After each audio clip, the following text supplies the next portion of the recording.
Schon seit 10 Episoden sind wir auf unserer gemeinsamen Motorradreise durch die kargen Landschaften Islands unterwegs. Doch jetzt sind die letzten beiden Tage angebrochen, ehe es wieder auf die Fähre in Richtung Dänemark geht.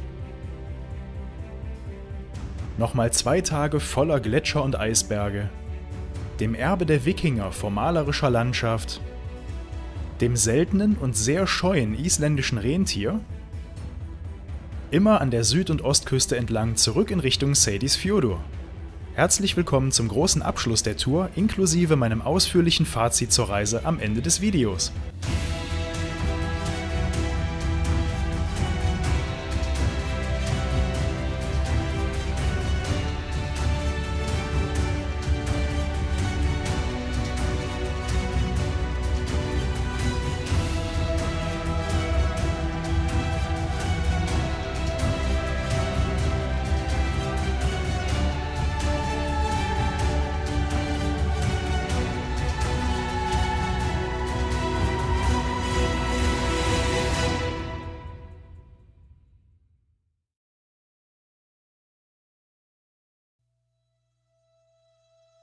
Der Jökulsárlón.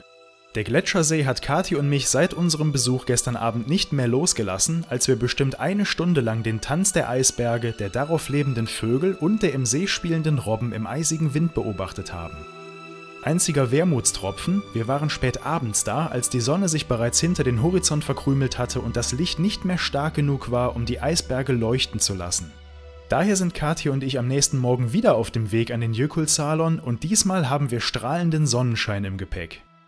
Und wer von euch in der letzten Episode gut aufgepasst hat, der wird sicher bemerkt haben, dass die Aufnahmen mit den Robben nicht am selben Tag wie die mit dem Eisbergballett entstanden sind. Diese Aufnahmen habe ich an diesem Morgen in viel besserem Licht aufgenommen. Und ich habe jetzt die Möglichkeit, ein bisschen mehr auf die ganzen Aktivitäten rund um den See einzugehen, denn wenn ihr einen lockeren Geldbeutel mitbringt, wird hier jede Menge Programm geboten. Tagsüber ist hier richtig was los. Einige brausen hier munter mit einem Schlauchboot oder mit Kajaks über den See, besonders beliebt sind aber die ungefähr 40-minütigen Rundfahrten über den See mit Amphibienbooten. Für ca. 40 € pro Person bringt man euch mitten rein in das Getümmel der Eisberge, die hier bis zu 15 Meter hoch aus dem Wasser ragen.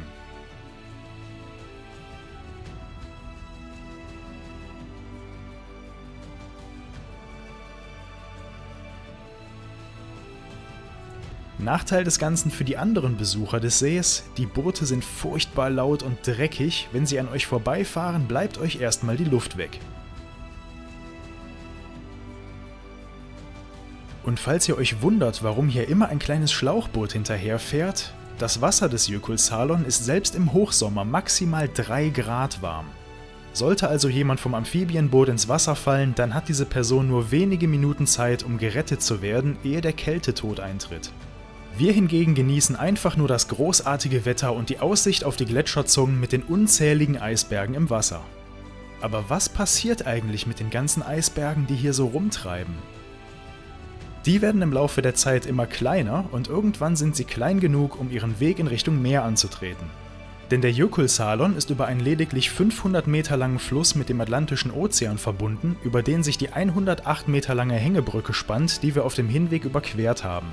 Es können lediglich kleine Eisberge den Jökulsárlón verlassen, da der Übergang von See und Fluss mit Dämmen aufgeschüttet wurde. Dadurch soll verhindert werden, dass große Eisberge die Fundamente der Brücke rammen und diese beschädigen. Der Strand am Ende des Flusses wird Diamantstrand genannt, denn nicht alle kleinen Eisberge treiben ins offene Meer. Viele werden hier an den schwarzen Strand gespült und schimmern dort klar wie Diamanten in der Sonne, andere treten ihre Reise in Richtung Horizont an. Aber wir haben den Jökulsárlón noch aus einem anderen Grund erneut besucht. Denn es gibt hier praktischerweise auch eine Bushaltestelle für den Fernbus nach Reykjavik. Für mich bisher der schönste Teil Islands, diese eine Lagune, dieser eine Ort, herrlich. Hier könnte ich noch Tage bleiben, solange das Wetter schön ist. Solange das Wetter schön ist, das ist die Prämisse.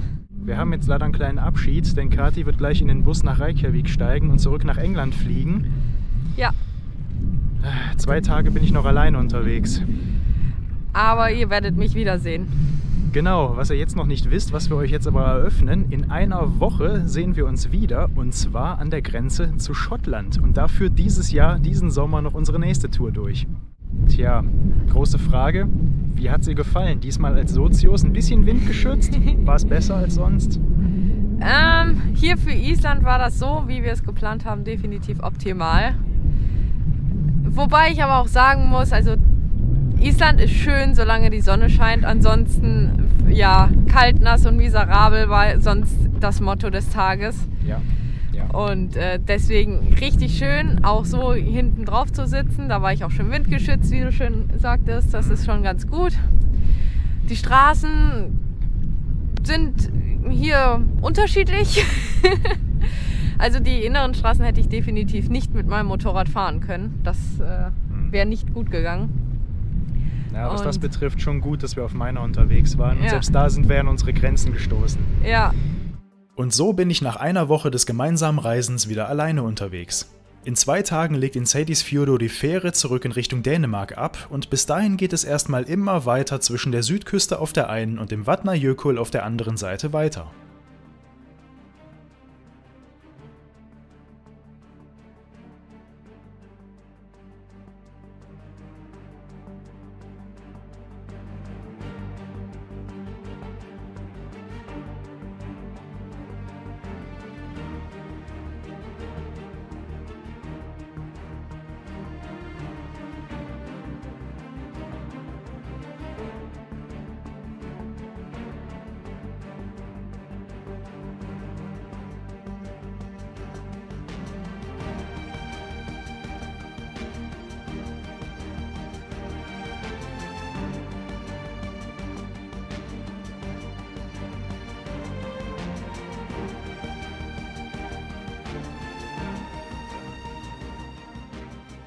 Ich bin auf dem Weg auf die Halbinsel Stokksnes, wo ich mir das Erbe der Wikinger auf Island ein wenig genauer ansehen möchte. Die Halbinsel befindet sich allerdings auf Privatgelände, ist also einer der wenigen Orte auf Island, für den man Eintritt bezahlen muss.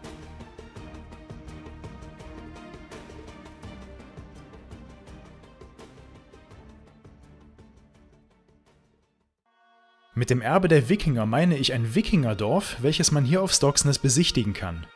Wobei es sich nicht um ein historisches Dorf handelt, welches man anhand archäologischer Funde nachgebaut hat. Nein, dieses Dorf ist eine Filmkulisse.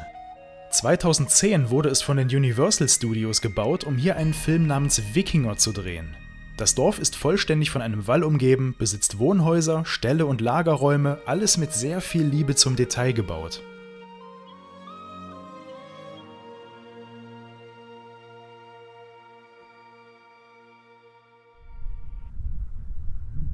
Und wofür der ganze Aufwand? Für einen Film, der am Ende nicht mal gedreht wurde. Jep, das Dorf wurde zwar gebaut, der Film wurde am Ende allerdings nicht gedreht. Das Budget reichte nicht aus, deswegen ist das Dorf in den letzten Jahren etwas verfallen. Es gibt aber Gerüchte, dass es bald einen neuen Anlauf geben soll, vielleicht kommen wir also in den nächsten Jahren in den Genuss des Films gedreht in diesem Dorf. Und in der Zwischenzeit diente das Dorf bereits als Kulisse für die kürzlich erschienene Serie The Witcher: Blood Origin. Das Dorf liegt am Fuße des Vesturhorns, das bei Fotografen ein sehr beliebtes Motiv ist. Und ich verstehe auch gut warum, denn durch die durchziehenden Wolken verändert sich hier ständig das Licht und in Folge auch die Atmosphäre.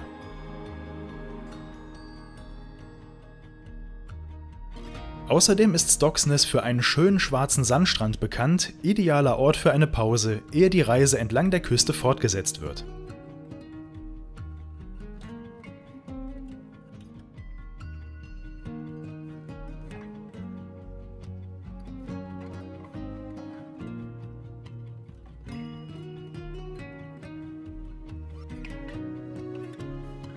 Denn es wird Zeit, noch etwas Strecke zu machen und mit diesem Tunnel direkt hinter Stokksnes lasse ich das Gebiet des Vatnajökull jetzt endgültig hinter mir, nachdem der Gletscher fast 3 Tage lang auf nahezu jeder Aufnahme zu sehen war. Dafür stoße ich auf dieses Schild hier. Rentiere? Auf Island? Echt jetzt? Ja, tatsächlich gibt es wild lebende Rentiere auf Island. Knapp 3000 Stück leben vor allem im Südosten der Insel. Sie kamen hier allerdings nicht natürlicherweise vor, sondern wurden im 18. Jahrhundert von Lappland aus nach Island eingeführt. Und ich muss sagen, dass die isländischen Rentiere deutlich scheuer sind als ihre skandinavischen Artgenossen.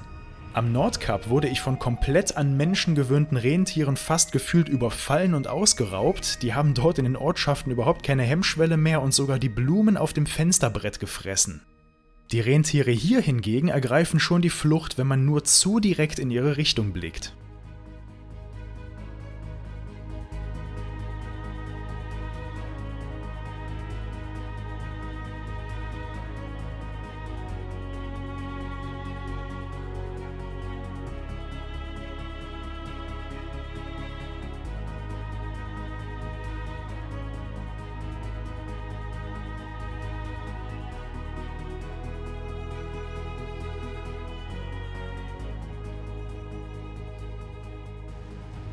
Und obwohl ich immer noch durch den eigentlich touristisch dicht besuchten Süden fahre, sind alle Touristen auf einmal wie weggefegt. Ich bin fast ganz allein unterwegs. Selbst schuld, sie wissen nicht, was sie verpassen.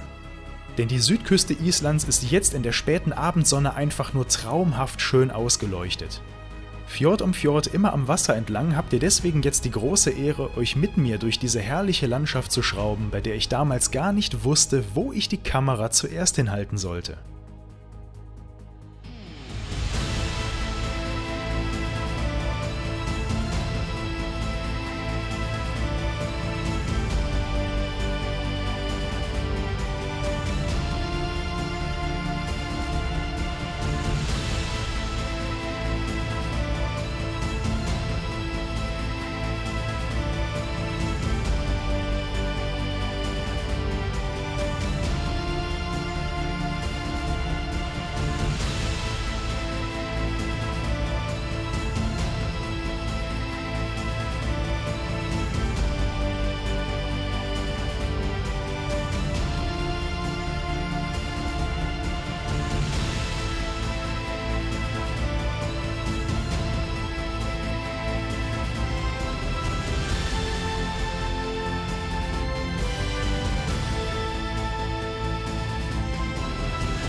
Und damit bricht auch schon mein letzter richtiger Tag auf Island an. Heute fahre ich noch die letzten 170 Kilometer zurück nach Seyðisfjörður, wo ich dann morgen die Fähre Richtung Dänemark nehme. Und ich dachte mir, ich fahre mal die letzten paar Kilometer von gestern wieder zurück. Vielleicht sind ja noch die Rentiere am Wegesrand zu sehen, aber die sind leider im Nebel verschwunden. Hinter mir solltet ihr eigentlich die Berge auf der anderen Seite des Fjords sehen, aber isländisches Wetter. Ihr könnt euch sicher sein, auf einen sonnigen Tag folgt garantiert der nächste regnerische. Ich sollte solche Moderationen öfter aufnehmen, denn hinter der nächsten Kurve warten schon die Rentiere und wollen mich eines Besseren belehren.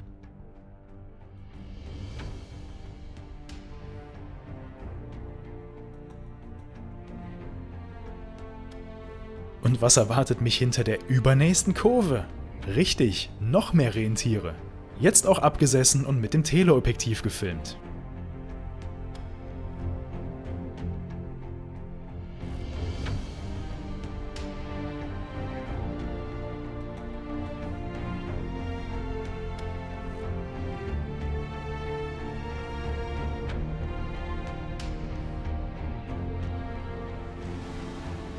Bis Egilsstaðir ist es eigentlich keine weite Strecke, trotzdem ziehen sich die Kilometer. Ähnlich wie in den Westfjorden muss man hier um jeden Fjord einzeln herumfahren. Wenn man in Seyðisfjörður mit der Fähre ankommt und auf schnellstem Weg nach Reykjavik auf der anderen Seite der Insel möchte, bietet sich daher der Weg über den nördlichen Teil der Ringstraße an, der 60 Kilometer kürzer und eine Stunde schneller ist. Der Süden ist zwar landschaftlich schöner und abwechslungsreicher, aber wegen der oft auftretenden Stürme auch gefährlicher. Und so angenehm entschleunigt das Fahren entlang der Fjorde hier auch ist, Punkte auf der Liste, die ich unbedingt noch sehen wollte, habe ich keine mehr. Daher biege ich nur hier und da mal von der Hauptstraße ab und lasse mich einfach treiben, so wie hier zum Nykorhulsfoss.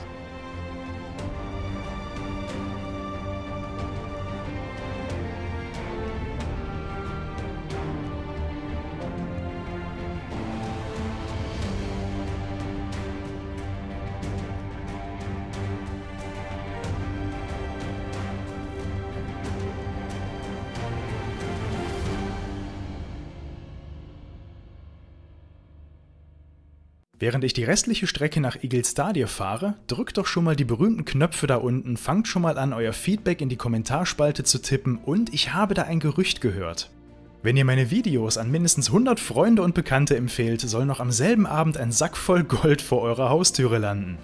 Nee, im Ernst. Ich danke euch für die tolle Entwicklung dieses Kanals in den letzten 2 Jahren, die ohne euch nicht möglich gewesen wäre. Ich überlege deswegen schon die ganze Zeit, wie ich mich bei euch revanchieren könnte. Wenn ihr da Ideen habt, immer gerne in die Kommentare damit. Und das Ende dieser Reise muss nicht bedeuten, dass ihr zum hohen Norden nichts mehr zu schauen habt. Wie wäre es mit einer Reise durch Norwegen hoch ans Nordkap oder einer 2-wöchigen Rundreise durch Schweden? Schaut gerne mal in meine anderen Reisedokus rein.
Und damit endet die Reise eigentlich genau dort, wo sie auch vor 16 Tagen begonnen hat, nämlich auf der Passstraße zwischen Seyðisfjörður und Egilsstadir.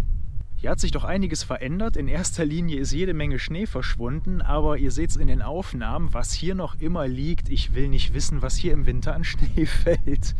Ja, und damit kommen wir jetzt endlich zu meinem Fazit der Islandreise. Ihr habt mit Sicherheit schon alle sehnsüchtig drauf gewartet, was ich zum Thema Motorradfahren und Zelten auf Island zu sagen habe und ob ich es euch empfehlen könnte. Und ich habe während der Fahrt wirklich lange überlegt, was ich euch jetzt sagen soll, denn ich bin wirklich hin und her gerissen zwischen Ja und Nein. Island und ich hatten einen sehr, sehr schweren Start. Ihr habt es in der ersten Episode gesehen, ich kam bei strahlendem Sonnenschein an und 3 Stunden später hänge ich in der nächsten Passstraße im Schneefall bzw. in der Hagelschauer fest. Es hat anfangs wirklich keinen Spaß gemacht. Es hat 3 Tage gedauert, bis ich mich das erste Mal nicht gefragt habe, was ich eigentlich hier mache bzw. nicht gefroren habe. Und genau das ist das Problem beim Motorradreisen durch Island, das Wetter.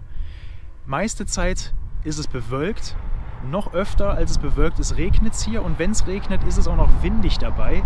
Das heißt, egal wie dick ihr angezogen seid, irgendwann kommt die Kälte durch und ihr friert. Auf der anderen Seite, an Tagen wie heute, wo die Sonne scheint, ist es das schönste Reiseland der Welt, wirklich. Man erlebt wechselnde Landschaften, es macht unglaublich viel Spaß hier zu fahren. Das Problem ist aber, ich würde es beim nächsten Mal anders machen, denn ich habe ja gezeltet und Zelten möchte ich euch hier keinesfalls empfehlen. Wenn ihr Island selber mit dem Motorrad erkunden möchtet, dann tut euch selber einen Gefallen, sucht euch für die Nacht feste Unterkünfte, denn ich habe hier Folgendes erlebt. Ich komme abends auf einen Campingplatz, habe den ganzen Tag auf dem Motorrad gefroren, weil es geregnet hat und windig war, bei durchschnittlich 8 Grad, die ich hier hatte. Dann baue ich mein Zelt auf, kletter in ein noch nasses Zelt der letzten Nacht, weil es hat ja geregnet, es konnte nirgends trocknen und so ging das hier mehrere Tage. Das kratzt nicht nur an der Moral, man fragt sich wirklich, warum tut man sich so etwas im Urlaub an und bezahlt auch noch Geld dafür. Klar, es gibt super Bilder, aber warum? Warum sollte man das tun? Von daher mein dringender Rat, wenn ihr Island selber erleben möchtet, geht nicht zelten, sondern sucht euch möglichst im Hostel oder sonst wo eine günstige Unterkunft. Damit seid ihr wirklich besser bedient, als auf einem Campingplatz nachts im Schlafsack zu frieren. Ansonsten muss euch auch klar sein, dass auf Island alles leiden wird. Sowohl das Motorrad, das Material, mit dem ihr unterwegs seid, aber auch ihr. Die Sonne hier oben brennt wirklich unglaublich. Also wenn hier mal die Sonne scheint, wird es direkt richtig, richtig warm. Und das trotz niedriger Lufttemperaturen. Ich möchte mal eine Reise erleben, auf der ich mal keinen Sonnenbrand auf der Nase habe, aber es ist schon wieder zu spät. Der Vulkanboden hier reflektiert die Sonne so stark und heizt sich so stark auf. Sobald die Sonne scheint, geht man hier kaputt vor Wärme. Gleichzeitig hat die Luft aber nur 10 Grad. Man weiß gar nicht, was man machen soll. Ausziehen oder angezogen bleiben. Es wird hier die meiste Zeit wahrscheinlich regnen. Und wenn nicht, dann ist es zumindest bewölkt und windig. Das heißt, bringt euch warme Sachen mit, bringt euch vor allem Wechselsachen mit, die ihr abends anziehen könnt, um aus den nassen Sachen rauszukommen. Und ansonsten alles, was ihr an Schichten für eure Motorradkombi habt, bringt es mit. Ihr werdet es brauchen. Wenn es mal nicht regnet, passiert hier Folgendes: Es wird staubig, und zwar sowohl auf den Asphalt als auch auf den Schotterstraßen. Der Dreck wird euch überall hin verfolgen. Wenn ich nach Hause komme, ich werde erstmal meine Kamera richtig sauber machen, weil da ist so viel Dreck drin, der Autofokus quietscht mittlerweile sogar beim Scharfstellen. Ähnlich das Moped. In allen Ritzen, wo irgendwo Dreck rein kann, es ist Dreck drin. So, das war jetzt viel Input. Ich fasse es nochmal kurz zusammen. Island mit dem Motorrad, ja. Achtet darauf, wann ihr fahrt, denn die ganzen Gebirgsstraßen, die ich gerne noch im Inland gefahren wäre, die sind immer noch bis Ende Juni gesperrt. Es gab verdammt viel Schnee letzten Winter und da kommt ihr mit einem Motorrad aktuell sowieso nicht durch. Ansonsten bringt warme Sachen mit, vergesst das Zelten. Es haben einige gemacht, ich habe es auch gemacht. Ihr werdet nicht ohne Grund überall mitleidig angeguckt. Sucht euch eine feste Unterkunft, damit seid ihr auf der sicheren Seite. Und vor allem bringt Reserve mit, sowohl was Kleidung als auch Ausrüstung angeht. Ansonsten ist Island wirklich ein ganz, ganz feines Land. Es hat mich hier stellenweise sehr an Norwegen erinnert, stellenweise hat es mich sehr an Schweden erinnert. Den größten Teil der Reise hat es mich aber eher an die karge, hügelige Landschaft des Nordkaps erinnert, bloß mit höheren Bergen.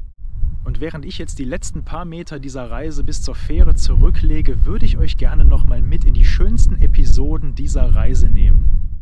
Ich hoffe, es hat euch gefallen. Ihr lasst mir Ich hoffe, es hat euch gefallen. Ihr lasst mir einen Daumen, einen Kommentar oder vielleicht sogar ein Abo da.